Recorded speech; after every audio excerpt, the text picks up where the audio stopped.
Planter fasciitis यानी कि heal का जो क्रॉनिक पेन है उसके इलाज में हमारे फुटवेयर की कितनी कितनी अहमियत है, हमारे शूज़ कैसे होने चाहिए, उनकी फिटिंग कैसे होनी चाहिए,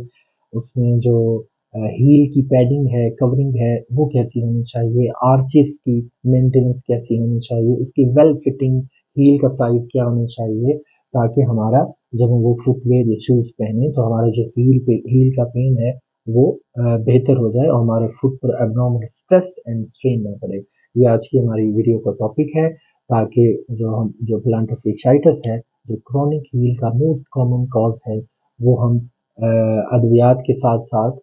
हम फुटवेयर के साथ भी उसको ठीक कर सकें। तो ऐसा पेशेंट जिसको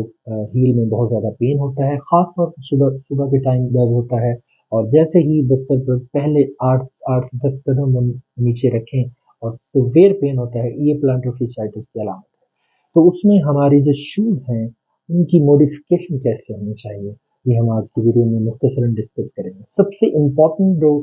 वो चीज़ है, वो है हमारी पाँव की अंदर वाली साइड पर एक खम होता है। तो वो जो अंदर वाली साइड पर उठा हुआ खम होता है, उसे हम मीडियल आर्च सपोर्ट कहते हैं। तो ये जो मीडियल आर्च है, इसका काम ये होता है कि हमारे बॉडी से जो स्ट्रेस एंड स्ट्रेन आ रहा है, जो एक्सियल लोडिंग हो रही है, जो हम रनिंग करते हैं, जंपिंग करते हैं, चलते फिरते हैं, जो हमारा वजन नीचे बढ़ रहा है, वो पाँव की जो आर्चेज हैं, वो ग्राउंड पर इवनली एंड इक्वली डिस्ट्रीब्यूट करते हैं।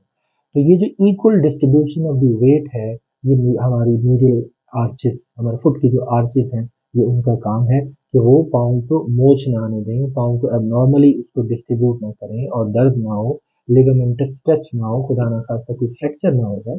ताकि वो जो वेट है उसको बराबरी की सतह पर जो है ना वो उसको डिस्ट्रीब्यूट करे। इसी तरह कोई ऊंची नीची जगह है, अनइवन ग्राउंड सरफेस है, हम उस पर चल रहे हैं, तो वो भी हमारे पाँव को एबनॉर्मल स्ट्रेस एंड स्ट्रेन से ये जो आर्चेज हैं ये बचाते हैं। तो जो अच्छा फुटवेयर है, खास तौर पर उस कंडीशन में जिसमें ऑलरेडी आपका जो प्लांटर fasciitis की कंडीशन है वो ऑन गोइंग है, रनिंग है, तो जो अच्छा फुटवेयर है उसकी अंदर वाली जो साइड है वो एलिवेट होनी चाहिए, उसकी मीडियल आर्च जो सपोर्ट है वो मेंटेन होना चाहिए, और मीडियल साइड पर यानी कि पाँव की अंदर वाली साइड पर एक प्रॉपर पैडिंग होनी चाहिए, जिससे हमारी पाँव की जो अंदर वाली साइड है वो ऊपर उठी रहे। जब हम भी वजन वगैरह डालें तो ये नीचे ना हो, फ्लैट ना हो, प्लेनस ना हो,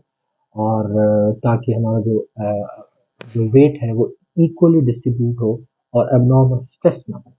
दूसरा इंपॉर्टेंट काम है वो ये है कि जो हमारा हील पैड है उसके ऊपर प्रॉपर उसकी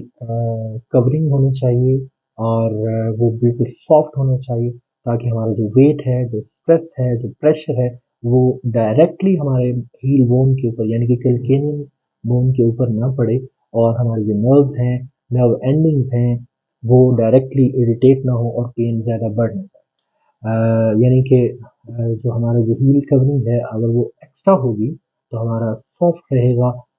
वेट की डिस्ट्रीब्यूशन इवनली होगी, और डायरेक्ट प्रेशर पॉइंट्स पर प्रेशर नहीं आएगा, और हमारी नर्व एंडिंग्स हैं जो इरिटेट नहीं होंगी, और पेन हमारा बहुत हद तक बेहतर होता है। इसीलिए समटाइम जो प्लांटर fasciitis के पेशेंट्स होते हैं उनको हम सिलिकॉन पैड्स की एडवाइस करते हैं, ताकि वो हमारे शूज़ में इंसर्ट करते हैं और बेड पे जब करते हैं तो सॉफ्ट रहता है। तो तीसरी कंडीशन है, हमारा फुट बिल्कुल हमारी वेल फिटेड होना चाहिए। टू टाइट या टू लूज जो फुटवेयर होता है वो एबनॉर्मल स्ट्रेस डालता है हमारे प्रेशर पॉइंट्स पर, बोनी प्रोमिनेंस पर, जिसकी वजह से हमें स्ट्रेस हो सकता है, स्ट्रेन हो सकता है, स्प्रेन हो सकता है, लिगामेंट्स डैमेज हो सकते हैं, और जो पाँव की नर्व एंडिंग्स हैं, नसें हैं, वो कंप्रेस हो सकती हैं, एबनॉर्मली जो है वो पाँव